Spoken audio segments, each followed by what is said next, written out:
बिस्मिल्लाहिर्रहमानिर्रहीम। 2023 की आखिरी सहमाई फलस्तीनियों के लिए बदतरीन साबित हुई। नस्ल कशी का सिलसिला जारी रहा, इसराइल के बेईमाना हमले जारी रहे। नस्ल कशी के साथ साथ खून रेजी का एक ऐसा बाजार गर्म था कि जिस पे आलमी बरादरी खामोश रही। खामोश क्या थी, बल्कि अमेरिका पाकिस्तान दुनिया की सुपर पावर वेटो करता रहा उन तमाम करारदादों को कि जिसके अंदर इसराइल की हमले की मजम्मत की गई है, इसराइल को रोकने की बात की गई। बहरहाल आलमी बरादरी भी खुल के सामने आई कि किस तरीके से नस्ल कुशी के ऊपर, किसी जानवर के मरने के ऊपर आवाज उठाने वाले, ब्लैक लाइव्स मैटर की तहरीक चलाने वाले, वो भी खामोश रहे।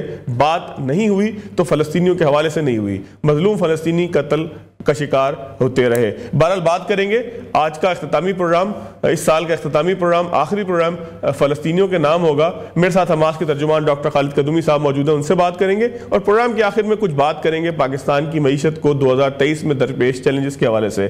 डॉक्टर साहब से गुफ्तगू शुरू करते हैं, फलस्तीनियों की बात करते हैं एक ऐसे मौके के ऊपर कि जब पाकिस्तान के वज़ीर-ए-आज़म अनवार काकड़ साहब ये ऐलान कर चुके हों कि नए साल की तकरीबात का कोई परमिट जारी नहीं किया जाएगा, सिर्फ इसलिए कि पाकिस्तान फलस्तीनियों के साथ इज़हार यकजहती कर रहा है। एक जानिब हमारे भाई मर रहे हैं, दूसरी जानिब हम तकरीबात करें नए साल की आमद पर, तो ऐसा कुछ नहीं होने वाला। डॉक्टर साहब बहुत शुक्रिया आपके वक्त का।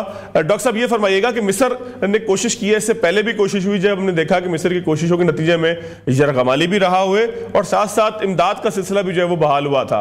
अब मिस्र एक मरतबा फिर कोशिश कर रहा है और कह रहा है कि जी हमास और इसराइल की जानिब से, यानी कि दोनों फरीकैन की जानिब से किसी पॉजिटिव जवाब का इंतजार है। तो कितनी अहम समझते हैं इन कोशिशों को और क्या बातचीत हो रही है, अगर कुछ बताएं आप।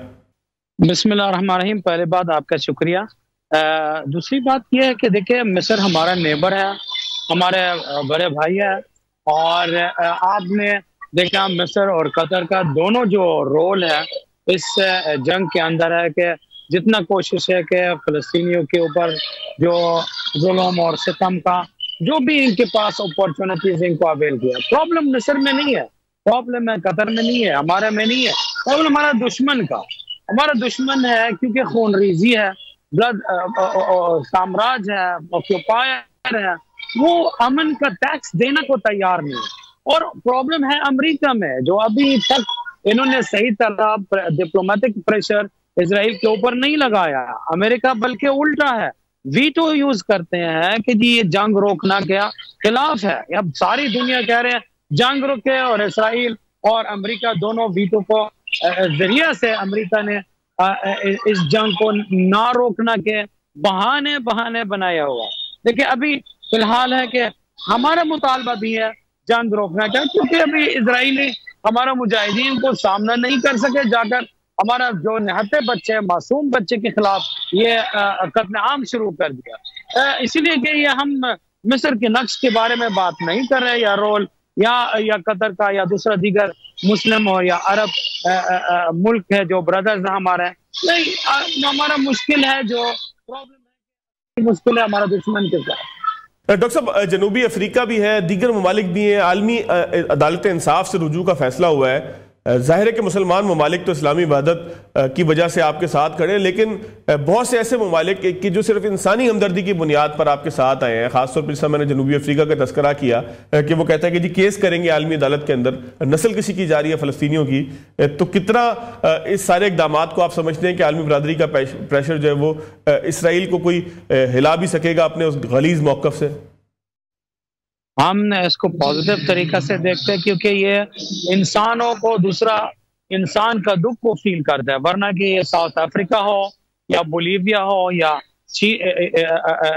कंबोडिया का क्या मतलब, वो मुसलमान है या फलस्तीनी है या अरब है, वो बिल्कुल नहीं है। लिहाजा के ये जो इजराइल के जंगी जराइम है कि सारी दुनिया असली इसराइली चेहरा को, जो हम एक सदी से दुनिया को बताते रहे कि हमें नहीं सुनते, आज इन्होंने देखा है और आज इन्होंने सामने लिया। अब ये देखो साउथ अफ्रीका में जो आईसीजी में, इसके अलावा एक और किरदार है बहुत अहम है, वो लोकल अदालतों में साउथ अफ्रीकन अवाम ने केसेस इसराइल के खिलाफ के दर्ज किया। उससे ये होता क्योंकि वो आपने आईसीजी में शायद वो थोड़ा सा बायस हो या इनका कुछ कमिटमेंट हो या वो उधर से कोई वर्डिक्ट आप नहीं निकाल सकते, लेकिन कम से कम जब लोकल अदालतों में आप केसेस इजरायली क्रिमिनल्स के खिलाफ दर्ज करते हैं तो डिप्लोमेटिक मूवमेंट है जो इजरायली डिप्लोमेट को आप इसको आइसोलेट करते हैं। तो ये बहुत अहम किरदार है। पहले भी मुझे याद है 2014 में एक पाकिस्तानी नौजवान है और एक ईरानी नौजवान, दोनों मुश्तरका तौर पे लंदन के लोकल अदालतों में यहूद ओलमर्ट के खिलाफ, इसराइली प्राइम मिनिस्टर, वक्त का प्राइम मिनिस्टर उस वक्त था, कि उसके खिलाफ किया। उसके नतीजा ये होता कि इसके विजिट के दौरान लंदन हीथ्रो में MI6 आकर और उनसे माजरत किया, हम आपको रिसीव नहीं कर सकते क्योंकि आपके खिलाफ हमारे अदालतों में एक केस है, दर्ज हुआ है। ये है कि आपका हदफ होना चाहिए कि कैसा इसराइल को डिप्लोमेटिकल महाज में इसको आइसोलेट करने का। अच्छा डॉक्टर साहब, सफारती अस्करी महाज पर जो हमास की कार्रवाई है, अब तो जाहिर है कि खासतौर पर अस्करी कार्रवाइयों के हवाले से तो दुनिया ये कहने लग गई है कि इसराइल जो है वो अभी तक कोई खातर खा कामयाबी हासिल नहीं कर सका। दोनों महाजों को अगर हम जायजा लें, सफारती महाज और अस्करी महाज, तो अब तक क्या कामयाबियां जो है वो हासिल हो सकी हैं? देखिए, हमारे जो रेजिस्टेंस है फलस्तीन में, उसका एक थ्योरी होता है, यानी होलिस्टिक अप्रोच है। ये सिर्फ नहीं है कि हम जंग लड़े, आखिर में तो हमने कुछ सियासी सोल्यूशन की तरफ जाना है। हमने इस सियासी सोल्यूशन जाने के लिए एक हिकमत अमल ये किया है कि मैदान जंग में इसराइल को सबक सिखाना है। इसलिए कि 7 अक्टूबर में इसराइली हेजेमनी जो है ना, वो नाबूद हो गए। वो अब इसराइल वो नहीं रहा जो 7 अक्टूबर से पहले, अमेरिकन हेजेमनी अब नहीं रहा कि जो 7 अक्टूबर से पहले। साथ साथ के हमने हिकमत अमल है, दुनिया के साथ बातचीत करते भी है।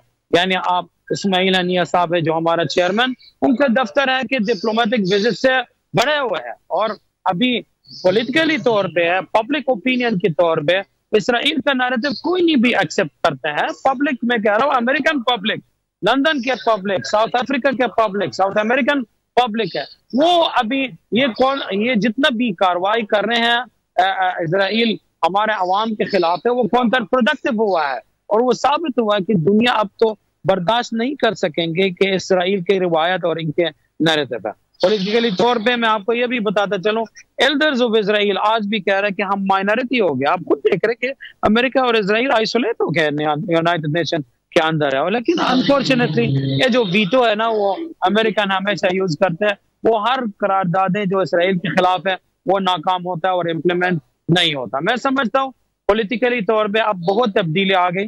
अब दुनिया जाकर देखा है कि कुछ ऐसे अवाम है फलस्तीन में जो इनके नुमाइंदगी है, ये मुजाहिदीन और मुकामीन ठीक ठाक कर रहे हैं और वो नुमाइंदगी ऐसे कर रहे हैं कि जी वो चाहते हैं अपने अवाम के लिए पुरअमन और पुरसुकून जिंदगी गुजारना, और हम दूसरे अवाम की तरह दुनिया में जिस तरह जी रहे हैं कि वो उसी तरीके से हम जीना चाहते हैं। आखिर में कौन पसंद करते हैं इनके बच्चे इस तरीके से कि इनके ब्लड शेड हो जाएगा? ठीक है, आजादी की जद्दोजहद में इसका लज्जत कुछ और है, लेकिन और वही इस तारीख हमें सबक सिखाया क्या कुर्बानियों के बगैर ये आजादी हासिल नहीं कर सकेंगे। लेकिन उसकी तरफ से दूसरी तरफ से हमारा जो विजडम है, हमारा तहरीक मुजाहमत के हमारा अवाम अल्हम्दुलिल्लाह हमारा जो साबिर अवाम है हमारा साथ दे रहे हैं। स्टेडफास्टनेस हमारी है और हमारा मुजाहिदीन का इसका मेन वजह अल्लाह के ईमान की बात यही अवाम है जो बेचारे हमारा साथ दे रहे हैं, जो देख रहे हैं कि ये लीडरशिप और ये फाइटर्स इनके खुशी में शरीक है और इनके दुख में शरीक है, उनके घर भी मिसमार होता है, इनके बच्चे भी शहीद होता है। इसी तरीके से ये हिकमत अमल के पॉलिटिकल रिलेशन के साथ, डिप्लोमेटिकल रिलेशन के साथ, अवाम के सोशल मीडिया और नैरेटिव के साथ और मिलिट्री अचीवमेंट के साथ ये फॉर्मूला बनता है। इसराइल आज वो इसराइल नहीं है जो वेस्टर्न पावर्स इन्होंने सदी की शुरुआत में बनाया इनके इंटरेस्ट को संभालने के लिए, वो इसराइल नहीं रहा, बल्कि ये इसराइल एक बोझ बन गया है उसके ये जो वेस्टर्न ताकतों के इसकी खालिकीन के ऊपर है। और वो आज भी बाइडेन हमें सुनाई में दिया कि वो नेतन्याहू से ये मुतालबा कर रहे जाकर अपने कैबिनेट को चेंज करना। तो ये होता है जी, ये होता है अचीवमेंट है, और ये हमारा अवाम आज वो बेहतर जिंदगी का मुस्तहिक है और वो बेहतर आइंदा बेहतर फ्यूचर का मुस्तहिक भी है। डॉक्टर साहब, हम तो बचपन से देखते आ रहे हैं कि कभी इसराइल किस वक्त जो है वो फलस्तीनियों के ऊपर हमलावर होगा, किस तरीके से जो है वो नस्ल कशी करेगा, खून-रेज़ी का बाजार गर्म करेगा। ये तो हम बचपन से देखते ही आ रहे हैं कि बस एक कार्रवाइयों का एक सिलसिला है, मजलूमियत की एक दास्तान है। लेकिन अगर इस दफा की कार्रवाई जो अब 2-3 माह की जंग है, इसको आप इसराइल की इस जारियत को पिछले से मुकाबला करें तो कितना फर्क नजर आता है, कितनी मुख्तलिफ आपको नजर आती है? देखिए, इसराइल की तरफ से भी इसका आप समझ सकते हैं कि आज इसराइल 2.5 बिलियन डॉलर हर हफ्ता जंग खराजात का खर्च कर रहे हैं। आज इसराइल पहले मर्तबा उधार लेना पे मजबूर हो गया। आज अमेरिका एक स्पेशल आर्म्स को देना को शुरू कर दिया। अब देखिए, इनके पास कोई ऐसा चीज नहीं रहा जो इन्होंने हमारा बच्चे, मासूम बच्चे के खिलाफ के ऊपर नहीं फेंका है। लेकिन अब तो मैं आपको ये बता रहा हूँ, इससे ज्यादा क्या कर सकते हैं।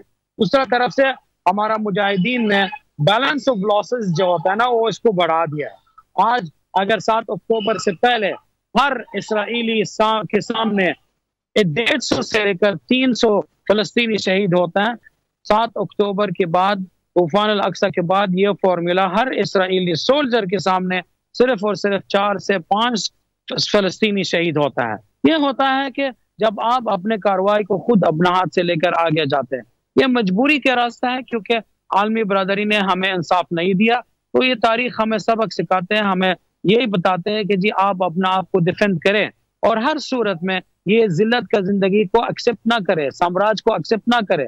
ये हमारा जो अलजायर भाई और बहनों ने 1.5 मिलियन शहीद इन्होंने कुर्बानी दिया है फरंसावियों के खिलाफ, जब इन्होंने आज़ादी को हासिल किया है। अल्हम्दुलिल्लाह, अभी हमारा मुजाहिदीन ने, जब इन्होंने 1/3 इजरायली मरकाफा के पास जो है ना, इजरायली आर्मी जो है, इनके पास 600 मरकाफा, हमने 300 के करीब मरकाफा को तबाह कर दिया है। तकरीबन उनके आधा का व्हीकल्स को तबाह किया है। इसराइलियों की बकौल 27 अक्टूबर जमीनी हमले के आगाज से आज तक हर रोज 3 इजरायली सोल्जर्स हलाकत में होता है। सोल्जर्स की बातें कर रहे हैं, यही के हमारा के मुजाहिदीन के शरफ और इनके अखलाक, जब मैदान में मुजाहिद इसके सामने इजरायली मिलिट्री ऑफिसर जो जल्लाद है उसको सामना करते हैं, उसके तकरीबन 72 घंटे के ऊपर 72 आर्मर्ड व्हीकल को तबाह किया हमने। यानी हर एक घंटा के बाद एक इजरायली व्हीकल को तबाह कर रहे हैं। ये तकरीबन डिफरेंस आप कह सकते हैं कि मिलिट्री लेवल पर।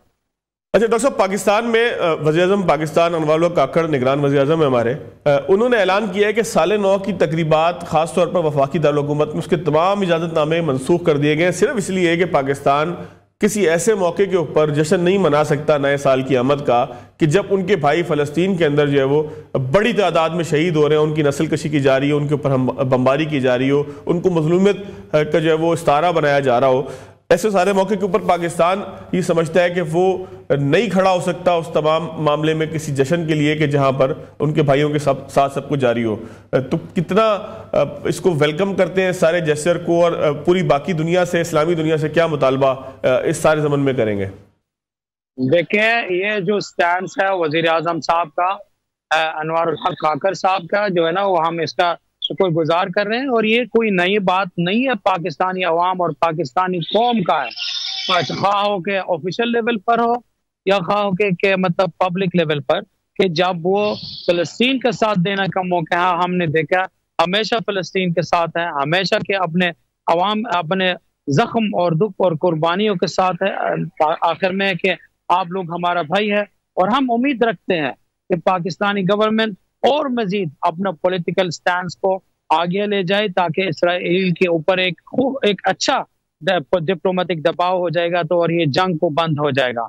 अगर इस्माइल हनिया साहब ने के वो कन्वेंशन सेंटर में खिताब करने वाला है कि वो अपने जज्बा का इजहार किया और उम्मीद का इजहार किया पाकिस्तान से, कहने लगे कि पाकिस्तान अगर इसराइली को धमकी दे ये जंग रोकेगा, तो वो हम समझ सकते हैं कि वो हम कितनी उम्मीद लगाते हैं इस कौम से और इस गवर्नमेंट से और इस पाकिस्तान से, जो अकीदा के नाम पे बने हुआ है, जो ईमान के नाम पे बना हुआ है। हम यही पाकिस्तान गवर्नमेंट और पाकिस्तान ऑफिशियल स्टैंड और पाकिस्तान के पब्लिक स्टैंड को शुक्रगुजार हैं कि वो इन्होंने के हर कोई इस मसला में और इस महाज में कोई कमी नहीं दिखाया। और बहुत शुक्रिया है कि अभी न्यू ईयर में हम अपने तरफ से पाकिस्तान के लिए दुआगू है कि इंशाअल्लाह पाकिस्तान और अमन से रहेंगे, वो इंशाअल्लाह पाकिस्तान इज्जत और करामत के साथ जिंदगी जिएंगे, और हमेशा जितना भी मसाइल पाकिस्तान का वो हल हो जाएगा। क्योंकि अगर पाकिस्तान मजबूत है यानी फलस्तीन मजबूत है,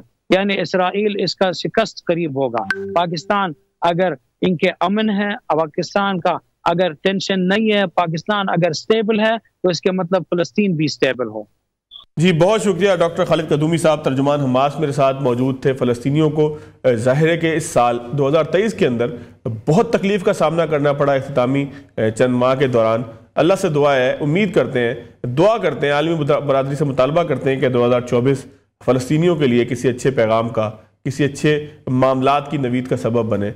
एक ब्रेक लेते हैं, ब्रेक के बाद आएंगे तो कुछ चलेंगे पाकिस्तानी मईशत की तरफ। मुजम्मिल असलम साहब मेरे साथ मौजूद होंगे ब्रेक के बाद। ब्रेक के बाद खुशामदीद, मुजम्मिल असलम साहब मेरे साथ मौजूद है। कुछ जायजा लेते हैं मईशत का, 2023 मईशत के हवाले से कैसे रहा। वैसे तो बहुत सी चीज़ें सामने, और लोगों के लिए मईशत का पैमाना जानने का हमेशा एक ही असूल है कि वो देखते हैं कि महंगाई कितनी है। उनको इससे कोई फ़र्क नहीं पड़ता कि स्टॉक एक्सचेंज में क्या फ़र्क पड़ा है और डॉलर का रेट या जो है माशी आशारिये वो क्या कहते फिर रहे हैं। बहरहाल अगर महंगाई की बात करें तो शायद सवाल पूछने की ज़रूरत ना हो, जवाब हर किसी के पास है कि महंगाई नई बुलंदियों की तरफ जाती रही। मुजम्मिल साहब बहुत शुक्रिया आपके वक्त का। मुजम्मिल साहब एक बड़ा, मुझे तो बड़ी तकलीफ हुई वो बयान सुन के, लेकिन हकीकी बयान था, बिल्कुल दुरुस्त था, कि जिसमें वर्ल्ड बैंक ने ये कहा, वर्ल्ड बैंक के कंट्री डायरेक्टर ने यह कहा कि पाकिस्तान का माशी मॉडल नाकाम हो चुका है और सिर्फ अशराफिया को सहूलत देता है या उनको अमीर करने के तरीके बताता और बनाता है। तो अगर 2023 के इख्तिताम का तकलीफ दे बयान इसे कहा जाए, लेकिन सच्चा बयान भी इसे समझा जाए, तो क्या गलत होगा? नहीं, बिल्कुल ये बात तो बहस छिड़ चुकी हुई थी और काफी हद तक जो है उसमें एक ट्रांसफॉर्मेशन का सिलसिला शुरू हो चुका हुआ था। आपको याद होगा कि एक ट्रैक एंड ट्रेस सिस्टम आया था कि चीनी, सीमेंट, मशरूबात की फैक्ट्रियां, टबैको, इनकी अगर फैक्ट्री से सामान निकले तो इन पे जो है वो किया जाए, मतलब टैक्स लिया जाए। फिर इसी तरह दुकानों में रिटेल, आपको सिस्टम में POS लगाए थे कि हाँ दुकान से जो सामान बिके तो FBR को रिपोर्ट हो।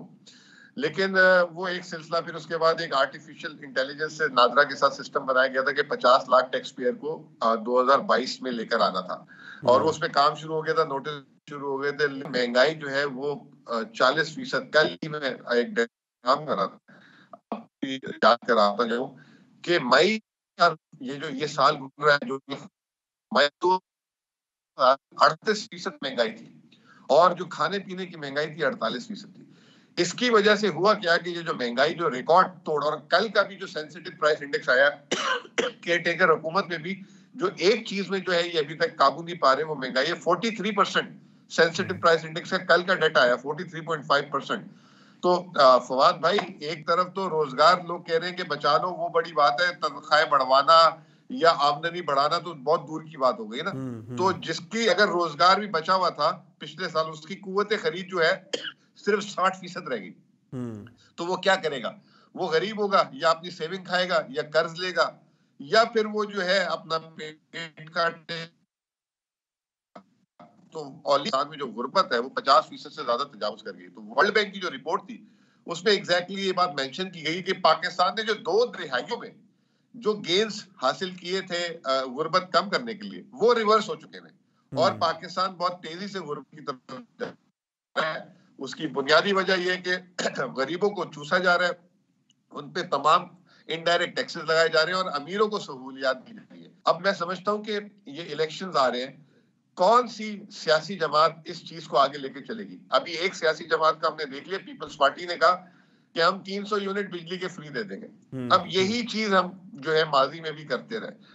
आपको जो है ना कोई चीज फ्री देने की जरूरत नहीं है, आप लोगों की आमदनी में इजाफा करें, अपनी मुल्क की टैक्स आमदनी में इजाफा करें। अब ये पहला फॉर्मूला इन्होंने ये दे दिया कि मुल्क खसारे में ले जाएंगे। जब आप खसारे में ले जाएंगे तो कर्ज लेंगे। आप ये बात करें कि भाई हम किस तरह रोजगार की सहूलियात फराम करेंगे, हर आदमी को रोजगार देंगे ताकि वो अपने बिजली के बिल अदा कर सके। मुजम्मिल भाई, इसका मतलब तो ये है कि जो आलमी इदारे इस वक्त पाकिस्तान के हवाले से घबराए हुए हैं कि पाकिस्तान में जैसे कोई नई हुकूमत आएगी, सियासी हुकूमत आएगी, तो इस्लाहात के अमल को भी रोक देगी, और अपोजिशन अगर उसके सामने मजबूत हुई तो वो इस्लाहात नहीं करने देगी, हुकूमत अपने पॉलिटिकल कैपिटल को बचाने के लिए इस्लाहात नहीं करेगी। इसका मतलब दुनिया को सही खतरात है फिर पाकिस्तान से। 20 साल की आपका जो है अपना निचोड़ दे देता हूँ। 20 साल में कोई 4 से 5 इलेक्शन हुए जो आपने भी देखे होंगे। अच्छा, ये सियासी पार्टियां करती क्या है कि इलेक्शन में जाने से पहले ना अवाम को जो है इस तरह की बातें की जाती है, ठीक है। जैसे ही ये इलेक्ट हो जाते हैं ना, तो उसके बाद क्योंकि जब इनको पता लगता है कि अब हुकूमत बन गई है हमारी, तो अब हम 5 साल के लिए यही है, हमें किसने आगे पीछे करना, तो आवाम का हमारे से क्या लेना देना। पहले 2 से 2.5 साल जो है ना, ये टाइट रस्सी कर देते हैं। अच्छा, उस टाइट रस्सी में भी अशराफिया को नवाजते हैं और अवाम पे जो है जुल्म ढाते हैं, जैसे बिजली की कीमत बढ़ा देंगे, सेल्स टैक्स बढ़ा देंगे, और चीजें इंपोर्ट ड्यूटी बढ़ा देंगे और ये तमाम चीजें कर देंगे और अशराफिया को नवाजते हैं। जब आखिरी के 2 साल इनकी हुकूमत के रह जाते हैं, उसमें फिर ये नलका खोल देते हैं, डेवलपमेंट एक्सपेंडिचर, ये वो, फ्री बिजली, फ्री गैस, ये सब तमाम चीजें, ताकि इलेक्शन जीत जाए। अच्छा, मजे की बात ये कि 20 साल में तकरीबन हर हुकूमत ने ये किया, और लेकिन वो अगला इलेक्शन हार गई। तो इनको ये भी नहीं समझ आती कि ये टेक्निक से कुछ भी नहीं होता है ऐसा। अच्छा, इसमें एक थोड़ी सी बदनीयती भी होती है कि जाते जाते जो है वो इस तरह के अखराजात करते हैं, तो वो जरा सा खर्चा पानी भी बन जाता है अगला लड़ने के लिए इनका। तो अपना भी बात होता है हमारी सियासत। जैसे ये बिल्कुल वर्ल्ड बैंक, आलमी इदारे, इनकी ऑब्जर्वेशन सही है। पाकिस्तान का जो मौजूदा माशी निजाम है वो बिल्कुल ही बोसीदा है, करप्टेड है, और वो जो है मेलाफाइड है, और वो सिर्फ एक तबके को नवाजता है उससे, और जो है अवाम पे बोझ डालता है, और अवाम का बोझ जो है वो फिर कर्जों की सूरत में और बढ़ाते हैं, कर्ज लेते रहते हैं। फिर हम दुनिया में जाके जो है मिस्कीन बन जाते हैं कि जी हमारा सैलाब आ गया मुल्क में, हमारे मुल्क में जो है क्लाइमेट के मसले आ गए, हमारे मुल्क में ये है, आप हमारी मदद करें। तो भाई एक दफा कोई आपको एक तीर बार बार सिग्नल पे रोज मिलेगा ना, तो आपको उस पर फिर तरस आना खत्म हो जाता है। मेरी तो ये कैफियत है, अगर एक ही आदमी रोजाना मिलना शुरू हो जाए ना और रोज एक ही ड्रामा करे, तो ये तो नहीं हो सकता ना। फिर उसके लिए या तो आप मंजन तब्दील करें, मंजन भी वही एक ही रखा हुआ है हमने। तो अच्छी खबर क्या है फवाद भाई, मैं आपको सारी हमने बुराई की बातें कर ली, अच्छी खबर भी बता देनी चाहिए।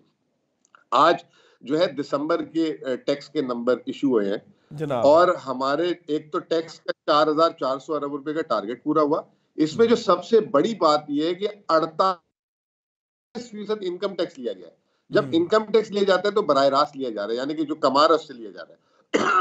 पहले जो होता था 36% जो है ना, जो है डायरेक्ट टैक्स होता था, और बाकी 64% जो है इनडायरेक्ट टैक्स होता था। तो ये एक अच्छी खबर है। और अब IMF ने जो है बहुत ज्यादा दबाव डाला हुआ है पाकिस्तान की हुकूमत पे कि आप जो है 20 लाख 30 लाख नए टैक्स पे लाएं। अच्छा मुजम्मिल भाई, अगर हम ये कहें कि 2024 के अंदर जो कुछ 2023 के अंदर हुआ, खास तौर पर अशराफिया को नवाजने के लिए, अगर हम 2024 के अंदर हुकूमत भी नहीं होगी, जाहिर है कि फरवरी के अंदर इलेक्शन इंशाल्लाह हो जाएंगे, तो क्या आप समझते हैं कि अज़म ऐसा होना चाहिए कि जिसकी बुनियाद पे हम ये कह सकें कि ये साल पिछले से बेहतर गुजरा?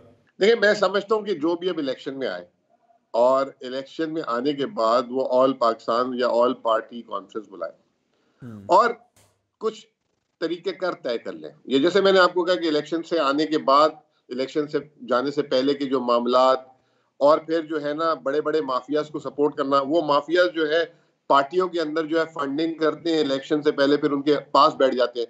तो ये सब चीजें तय करनी पड़ेंगी, और मैं ये समझता हूँ इसमें जो है पॉलिटिकल पार्टीज भी बैठ जाएं, चंद बड़े इदारे भी बैठ जाए, और जो है मईशत पे जो है ना कानून तय कर लें। जिस तरह हम कहते हैं ना आइन, इस तरह मईशत के भी चंद लोगों को जो है तय कर लें, फिर हमें मसला नहीं होगा। सियासत आप अपनी अपनी करते रहें, ठीक है ना, लेकिन ये मईशत पे अब बहुत हो गया, क्योंकि अब मैं आपको एक बात बता दूं, बिल्कुल मईशत के अंदर सख्त खत्म हो चुकी है, और कहीं पे जो है जान नहीं है मईशत के अंदर। और अगर हमने मजीद इसके साथ तमाशे तरह के किए, 300 यूनिट बिजली फ्री, फला फ्री, तो बस इंशाल्लाह ये जो है ना फिर दुआ ही कर सकते हैं। अच्छा मुजम्मिल भाई, एक बिल्कुल एक आखिरी चीज के ऊपर जरा तवज्जो डालिएगा। रवा साल हमने देखा कि इख्तिताम के ऊपर स्टॉक मार्केट बहुत अच्छे तरीके से परफॉर्म करती रही। स्टॉक मार्केट की इस परफॉर्मेंस को आप देखते हैं कि आने वाले दिनों के अंदर, अगले साल के अंदर ये जो है वो इसी तरीके से परफॉर्म करेगी? क्योंकि आखिरी दिन तो अच्छे नहीं गुजरे, लेकिन गो के इससे पहले कुछ हमें जो है वो अच्छी सूरत हाल रही। तो क्या आपको आने वाले दिनों में महसूस होता है? देखिए, अमूमी तौर पे जो है स्टॉक मार्केट क्या कहा यह जाता है कि अगर मईशत अच्छी कर रही है तो स्टॉक मार्केट उसको जो है दिखाती है अपनी परफॉर्मेंस से। लेकिन जो मेरा एक तजरिया है स्टॉक मार्केट को, मैं जब भी देखता हूँ तो वो चीजें जिससे एक आम आवाम को जो है धचका पड़ रहा होता है, अगर वो हो रही हो तो स्टॉक मार्केट जो है बढ़ रही होती है। तो मिसाल के तौर पे अभी जो हमारी स्टॉक मार्केट बढ़ी उसमें जो है ऑयल एंड गैस का सेक्टर बहुत ज्यादा बढ़ा, और ऑयल एंड गैस का सेक्टर इसलिए बढ़ा कि जो है मुल्क में बिजली की कीमतें, गैस की कीमतें बढ़ाई गई, तो उससे मेरी आपकी आम आदमी की जिंदगी जो है उसको कोई फायदा नहीं पहुंचा, हमारी जेबों पे वो भारी पड़ गया ना। इसी तरीके से शरह सूद इस वक्त मुल्क में 22% है। शरह सूद जो है इस वक्त जब 22% है तो बैंकों की लॉटरियां लगी हुई है, तो स्टॉक मार्केट में बैंकों का भी बहुत बड़ा एक वेट है, तो बैंकों के शेयर्स बढ़ रहे हैं। तो वो जो शरह सूद जो इतना ज्यादा है वो जो है हुकूमत पाकिस्तान इस वक्त मुल्क में सबसे बड़ी कर्जदार है। 90% जो इस वक्त हुकूमत की जो टैक्स आमदनी है वो सूद की अदायगी में जा रही है। तो हमारी जो स्टॉक मार्केट है ना, वो मैं अब समझता हूँ कि काफी हद तक जो एक आम आदमी और हुकूमत की मुश्किलात में जितना इजाफा होता है उतनी स्टॉक मार्केट के मुनाफा ज्यादा से ज्यादा होता रहता है। तो ये जो है आने वाले दिनों में भी ऐसा लगता है, क्योंकि IMF भी कह रहा है बिजली और गैस की कीमतें बढ़ानी है, फिर जो है इन कंपनियों के जब पैसे आएंगे तो ये मुनाफा देगी। आपको पता है पिछला साल मनफी ग्रोथ थी मुल्क की ना, शरह नमू, लेकिन स्टॉक मार्केट ने रिकॉर्ड प्रॉफिट्स किए, रिकॉर्ड। तो कैसे हो सकता है कि एक मुल्क में मनफी ग्रोथ हो रही हो और प्रॉफिट उसी मुल्क की कंपनियों के हिस्से के रिकॉर्ड हो रहे हो? तो ये जो मैंने आपको दलील दी है इसके पीछे ये है। तो अगले साल भी स्टॉक मार्केट का आप समझ लें कि मतलब इससे अच्छा ही होगा, बुरा नहीं होगा। अच्छा, एक आखिरी बिल्कुल तबसरा कर दीजिएगा, IMF के हवाले से क्या चैलेंजेस हमें रहेंगे 2024 में, जो 2023 के अंदर फेस करना पड़ा उतना ही मुश्किल 2024 भी होगा, या इंसान के बच्चे बन के रहे तो सूरत हाल बेहतर होगी? नहीं जी, ये यहाँ पे थोड़ा सा डिपेंड करता है कि IMF जो है जब नई हुकूमत के साथ किस तरीके से डील करता है। मुझे ऐसा लगता है कि IMF ने अपनी बहुत तैयारी कर ली है। ये 9 माह का जो प्रोग्राम है इसमें जो है IMF ने अपनी पूरी तैयारी कर ली हुई है कि जब अगला प्रोग्राम लिया जाएगा तो हुकूमत से क्या क्या चीजें मनवाई जाएंगी। और हमें पता नहीं, मुझे ऐसा लगता है कि ये जो IMF और वर्ल्ड बैंक ने खुद बोलना शुरू कर दिया, ये अशराफिया का पाकिस्तान, ये वो, अब ये IMF ही जो है दबाव डाल के ये सीधी करवाएगा। हमारी पॉलिटिकल विल तो आपको पता है इस मामले में जीरो है, और अगर चले हमारी पॉलिटिकल विल जीरो है और IMF ये करवाना चाहते हैं तो मैं तो उसको वेलकम करूंगा। जाहिर है कि कोई बुरा फैसला नहीं कर रहे हैं अगर IMF हमारी मईशत को दुरुस्त करने की बात कर रहा है और गरीबों की मदद और अशराफिया से पैसे खींचने की बात कर रहा है। बहुत शुक्रिया। मुजम्मिल असलम साहब मेरे साथ मौजूद थे। एक ब्रेक लेंगे, ब्रेक के बाद आगे की तरफ चलेंगे। ब्रेक के बाद खुश आमदीद। डॉक्टर शाहिद हसन सिद्दीकी साहब मेरे साथ मौजूद हैं। साल 2023 का आखिरी प्रोग्राम, आखिरी लम्हात हैं, उसके बाद अगले साल आपसे मुलाकात होगी। डॉक्टर साहब से ज़रा जायज़ा लेते हैं कि माशी मैदान के अंदर डॉक्टर साहब का हमेशा से एक पॉइंट ऑफ व्यू रहा है कि जब तक आईनी तहफ़्फ़ुज़ नहीं मिलेगा उन तमाम इक़दामात को कि जो इस्लाहात के नाम पर उठाए जाते हैं, उस वक्त तक मुल्क के अंदर कोई तब्दीली नहीं आ सकेगी, सिर्फ एक वक्त गुजारी का सिलसिला होगा। और अब हम देख रहे हैं कि हो भी ऐसा ही रहा है। डॉक्टर साहब बहुत शुक्रिया आपके वक्त का। डॉक्टर साहब बहुत तेज़ी रही स्टॉक मार्केट के अंदर, फिर ख़िताम में हमने देखा कि स्टॉक मार्केट की तेज़ी ख़त्म हो गई। दूसरी तरफ वर्ल्ड बैंक तबसरा करता है पाकिस्तान की मईशत के ऊपर, वो कहता है कि जी सिर्फ अशराफिया को नवाजने का जो है वो मामला है और माशी मॉडल बुरी तरीके से नाकाम है। तो बात तो सारी वहीं जा रही है कि जहां पर जिस इनकलाब की मईशत में आप बात करते थे, अब बाकी लोगों ने भी उसके ऊपर उंगलियां उठाना शुरू कर दी हैं। बाकी लोगों से मेरी मुराद ये है कि पाकिस्तान से बाहर के वो इदारे के जो पाकिस्तान की मदद करते हैं मईशत को चलाने में। जी बहुत शुक्रिया आपका। मैं समझता हूँ ये कि आलमी बैंक ने जो ये रिपोर्ट दी है, ज़रा हम इस पर गौर कर लें। ये बातें आज उनको पता चली हैं, जबकि वो 18 अरब डॉलर का कर्जे हमें दे चुके हैं पिछली दिहाइयों में। IMF जो कि हमारे साथ 23 प्रोग्राम कर चुका है और अगले के एक के बाद दूसरा तीसरा प्रोग्राम जब करते हैं, इसका मतलब ये है कि वो हमारी माशी पॉलिसियों की तौसीक करते हैं। ये जो कुछ हो रहा है तमाशा वो ये है कि एक अमेरिका का बदलता हुआ रवैया है न्यू ग्रेड गेम के तहत। लेकिन आलमी बैंक की ये रिपोर्ट के बावजूद भी जो कुछ वो कह रहे हैं उससे भी मईशत बेहतर नहीं होगी, वो भी उसमें डंडी मार रहे हैं, उनके अपने मफादात हैं। हमें ये देखना होगा कि 2017 में आपने देखा कि अमेरिका का रवैया बदला, उन्होंने पाकिस्तान मुखालिफ बयानात दिए, बिल्कुल वाज़ेह है। 2019 जब पाकिस्तान में अदम इस्तेहकाम था नवाज शरीफ के हटने के बाद, उसके उसके बाद 2019 में हमने देखा कि आईएमएफ का रवैया बहुत ही सख्त हो गया और उन्होंने इंतहाई कड़ी शराइत आयद की। अब आलमी बैंक भी मैदान में कूद पड़ा। मैं उनसे ये पूछना चाहता हूं कि ये तबाहियां बर्बादियां जो पॉलिसियों में है आज आपको नजर आई हैं, क्या ये कई दिहाइयों से नहीं चल रही? इसका मतलब ये है कि हमें अब ये समझना होगा कि न्यू ग्रेड गेम के तहत हमारे गिर्द एक घेरा तंग किया जा रहा है। अगर हम डॉक्टर साहब एक अगर मैं खता कलामी कर लूं आपकी इजाजत से, डॉक्टर साहब न्यू ग्रेड गेम कहें आप इसको, इंटरफेरेंस कहें आलमी बैंक की, आईएमएफ की, ये एक बिल्कुल एक अलग मैटर होगा, लेकिन जिन चीजों की तरफ वो तवज्जो दिला रहे हैं कम से कम वो तो हम दुरुस्त समझ सकते हैं ना? वो बिल्कुल सही है लेकिन कतई नाकाफी है।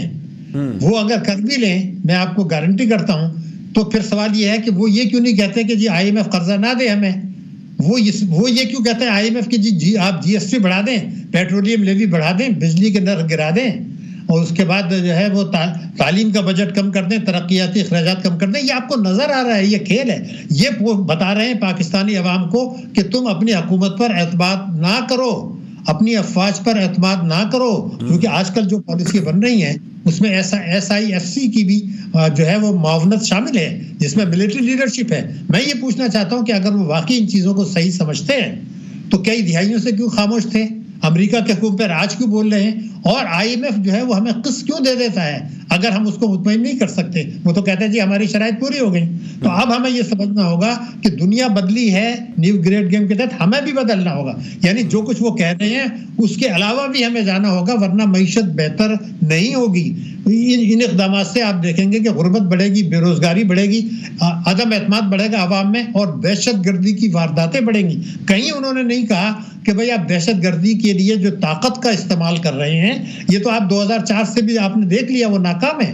जब तक आप लोगों के दिलो दिमाग नहीं जीतेंगे उस इलाके के और आवाम के साथ इख्तिसादी दहशत गर्दी आप बंद नहीं करेंगे, जो आईएमएफ की शराइत की आड़ में जो कि उनके नहीं आप करते जाएंगे, तो ये तो बढ़ता ही चला जाएगा। यानी हमारी मईशत को भी खतरात है। आपने देखा कि आर्मी चीफ की अहकामात पर जो बिल्कुल सही अहकामात थे, हमने शुरू किया समाजी खराबियों के खिलाफ क्रैकडाउन, वो नाकाम हो गया। स्टॉक एक्सचेंज को हमने देखा कि वो बढ़ा जरूर, लेकिन वो आपने सेंटिमेंट्स क्रिएट करके किया था। और आपने देखा कि इसी दिसंबर में 2 दिन ऐसे आए जबकि हमने कहा कि ये खून में नहा गया स्टॉक एक्सचेंज, यानी पिछले दिनों जो गिरा था वो पाकिस्तान की तारीख में सबसे ज्यादा गिरा था। तो सवाल सिर्फ ये पैदा हो रहा है कि हमारी मईशत की शरह-ए-नमू सुस्त हो रही है। महंगाई खित्ते के मुल्कों के मुकाबले में 9 गुना तक है। यानी श्रीलंका में 3.4, हमारी 29.2। मईशत हमारी बढ़ नहीं रही।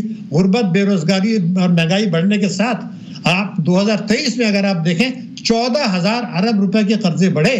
इसका मतलब ये है कि 51 अरब रुपए रोज तो आपका ये कर्जे बढ़ रहे हैं। आपका जो रुपए की कदर गिरी 227 से ये आ गई 281 पर, ये और गिरेगी। तो मैं सिर्फ ये कहना चाहता हूं कि एक तो हम ये समझ लें कि आईएमएफ और पाकिस्तान साथ साथ नहीं चल सकते। तो आज ये फैसला कर लें कि 2024 में ले, लेकिन फिर उसके बाद ना लें, ये कर लें।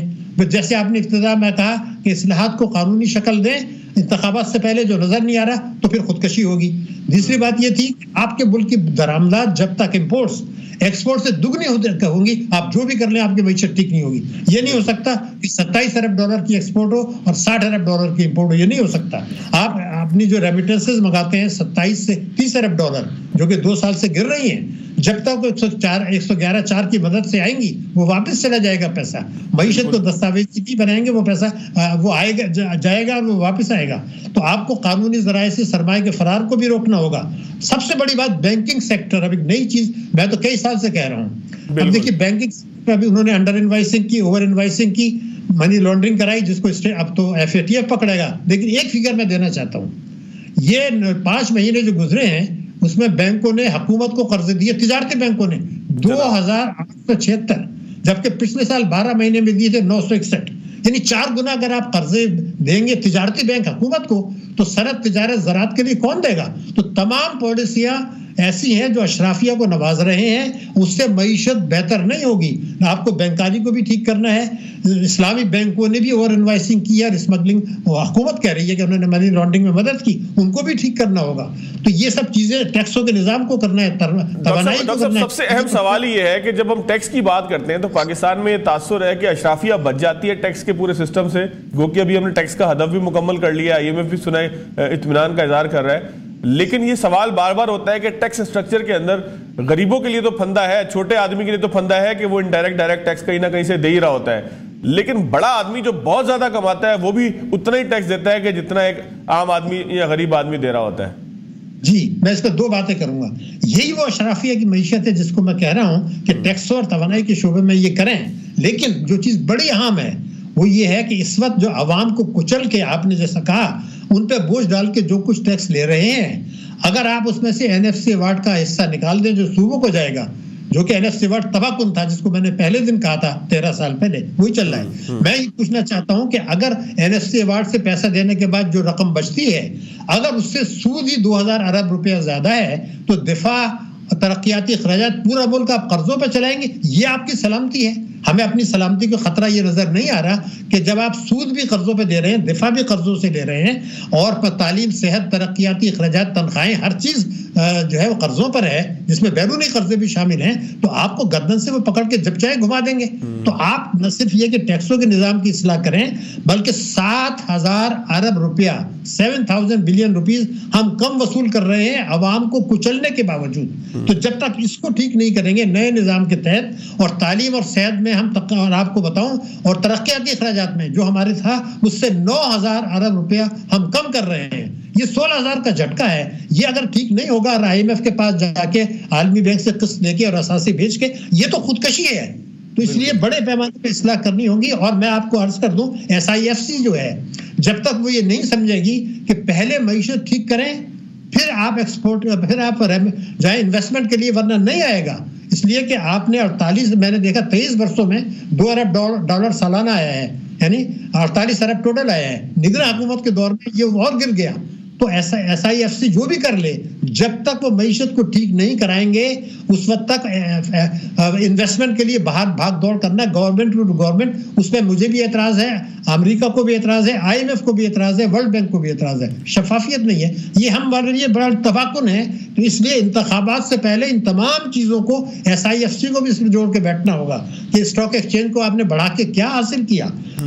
इसलिए कि काकड़ साहब ने ये कहा था कि स्टॉक एक्सचेंज मुल्क हमारी उम्मीद की शरह को रोशन रखेगी, वो तो गिर गया, दो दिन में खून में नहा गया। अपनी शमा को क्यों बुझा रहे हैं? वही है ना कि एक दलीले शहर है, वो भी खामोश है, शमा हमारी ना करें उसको भाई, उसको अपने उस पर चलने दें भाई, उसको मार्केट पर चलने दें, इंटरफेयर ना करें। क्योंकि हमारे एक बोर्ड ऑफ डायरेक्टर्स ने स्टॉक एक्सचेंज के कहा कि जनाब आर्मी चीफ ने बस 7 घंटे लगाए, वो ना लगाए, वो SIFC में बैठ के उनको इकामत दे, निगरान हुकूमत को कन्फ्रंट करें कि मैंने जो तुम्हें मशवरे दिए थे तुमने तो उसमें अमल नहीं किया, तो ये समाजी क्रैकडाउन क्यों नाकाम हुआ? जब वो यहां से जाएंगे तो मईशत ठीक हो जाएगी।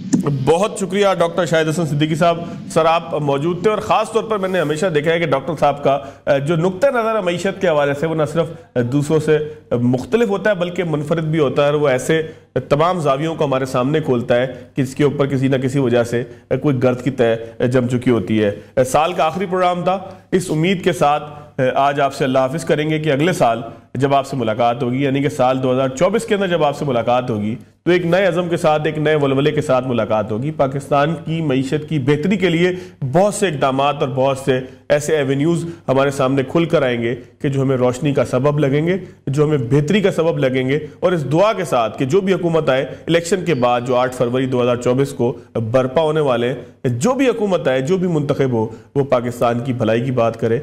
और 2024 इस दुआ के साथ इख्तिताम एक मरतबा फिर करेंगे कि अवाम की बेहतरी के लिए, अवाम के दुखों का मदावा करने के लिए जो कुछ भी हो सके, अल्लाह ताला हमारे मुल्क के ऊपर उसी को जो है वो बर्पा करे, उसी को जो है वो कामयाबी दे कि जो अवाम का सोचे, महंगाई के हवाले से सोचे, मईशत की बेहतरी के हवाले से सोचे, और इसके साथ साथ उम्मत मुस्लिमा का दर्द रखे। इजाज़त दीजिएगा, अल्लाह हाफ़िज़।